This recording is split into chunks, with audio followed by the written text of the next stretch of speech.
What's up guys, welcome back to Fancy Goldfish Fanatics. As you would have seen by the title and thumbnail, today we have a subscribers pond on the channel. An absolutely awesome setup. Really appreciate you sending in these videos and the pictures as well to me, Mike. Thank you so much.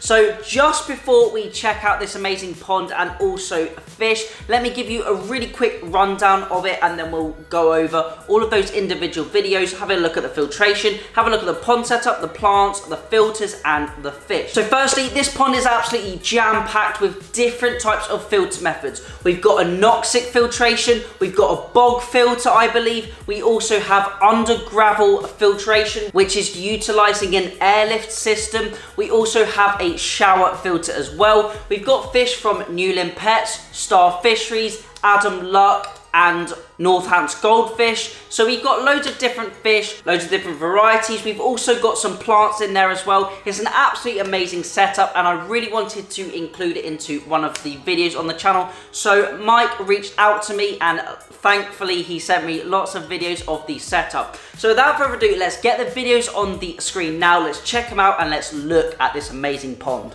So Mike actually reached out to me in November, so quite a long time ago, showing me and explaining to me how he was going to upgrade his existing pond. And here you can see his new pond, which is 300 gallons. I believe it's an 8-foot by 4-foot cattle trough that he has made his own. He's put lots of work and effort into this. You can see we've got a large sort of plastic grid at the bottom, which is where the under gravel filter sits, and a large airlift actually drives this filter. We also have a shower filter on the back of the pond, which actually runs down into a sort of bog filter. Here you can see we've got that perforated pipe which actually lets the water run down and all the way across that backy shower or that shower or tower filter. It's running down through 3 courses of sponges. Then we've also got some alpha grog. I believe he's got some sort of long sintered glass media or a pumice style media. I think we've also got some biological balls in there as well. So loads and loads of filter media, and I believe that biological stage, the alpha grog and that sort of sintered glass media, goes down between all 3 trays. So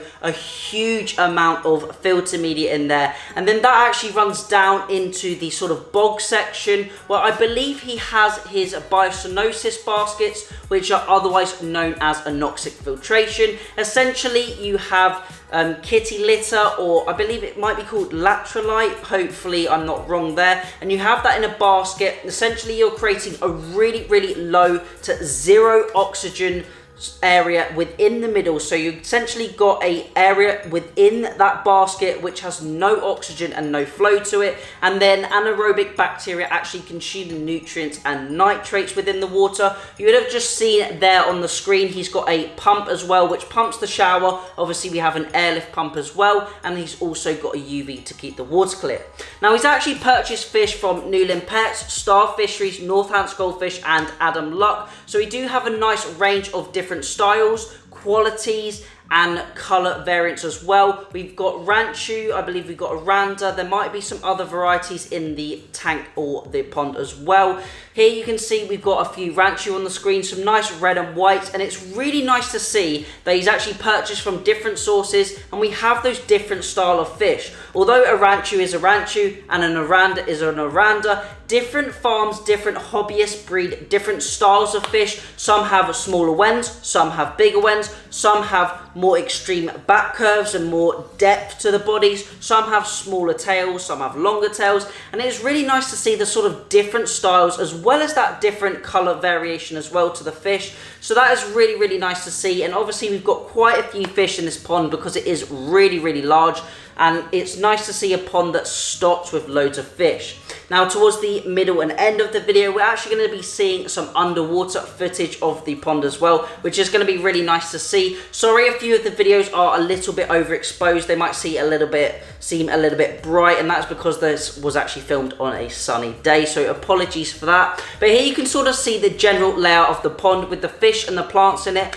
I am loving the use of the under gravel filter. Although personally I have never and probably wouldn't use an under gravel filter, it's always really interesting to see different hobbyists trying and using different techniques of filtration. Now, obviously an undergravel filter is a very, very old technique and not many people use it anymore, but it's really interesting to see how it all works, and the fact that Mike has put it to the test and the water clarity is superb and so are the fish just shows these different old style filtration methods still work and they still provide absolutely great environments for our fish.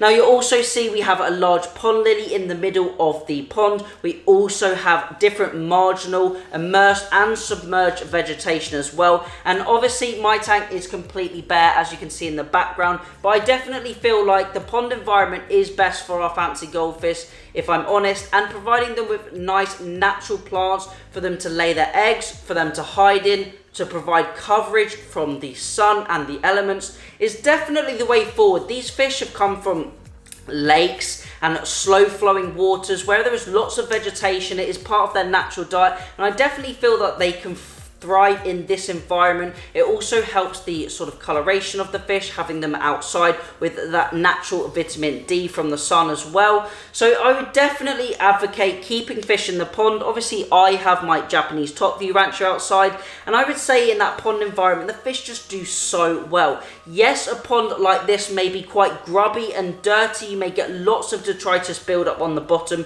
but that is really natural for the fish and that is sort of naturally what they're found in. Obviously these fancy goldfish are changed from their sort of natural looking counterpart, but they are still fish overall, and although they've changed quite a lot in their features and distinguishable features from a sort of natural goldfish, they still love to root around in detritus, root around in the dirt, in the plants, and it provides them lots of naturalistic behaviors. They're probably getting lots of nice insects as well to eat, lots of bloodworms, midge larvae, maybe some amphipods or some type of gamma shrimp as well. So they're definitely going to be enjoying this pond environment and they're going to be absolutely loving those plants.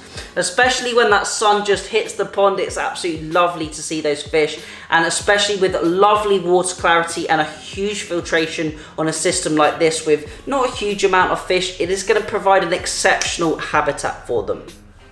Now we're starting to get onto our underwater videos where you will be able to see these fish. You can also see the plants, the foliage as well, and these fish sort of interacting with each other. You can see we've got a nice sort of algae carpet, although it is not a flat one like mine. You can see the algae carpet has developed on those stones, and if you do want to grow an algae carpet, I always say to people to get the algae to start growing in your tank, place something like a stone in a tub outside to get that algae to start growing. That algae loves sunlight and loves sunshine, and it grows really, really well under it, and then you can bring it into your tank indoors. But if you do have a pond, you're almost always going to get an algae carpet form because that algae just loves having that natural sunlight as well. Now we can obviously see the fish foraging around in that undergravel filter, looking for leftover food, detritus, any foliage that is maybe broken off the plants, and obviously some insects as well. So it's really great to see them foraging. Now obviously we do have some different plants in there. Looks like we might have some oxygenating plants as well, maybe some Alodia densa I believe, and some other plants that are sort of submerged or semi-submerged at the side of the pond as well. So that is really great to see. They have a huge variety of different plants and vegetation, obviously removing lots of nutrients from the water, providing that cover that I previously mentioned, and giving these fish a nice naturalistic habitat.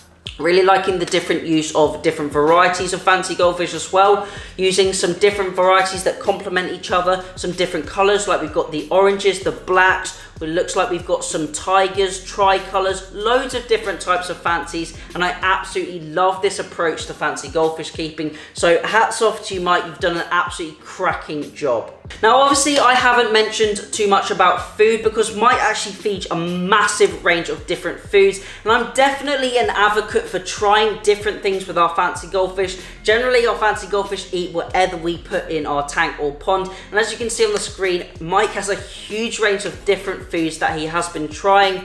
Obviously there are different pellets provide different things for our fish. high protein can provide quick growth, whereas having more of a vegetable based diet may ease digestion and sort of reduce any potential buoyancy issues. But I would say there's no sort of one pellet that does it all just yet. I haven't quite found one that is the be all and end all of pellets, but there are some brands that I am looking at that maybe I'm starting to sway towards, but I'm not sure just yet. But as you can see, he has a huge amount of different pellets, different foods for these fancy goldfish to eat, which is absolutely great for them, providing them a great balanced diet. So that is really, really good to see.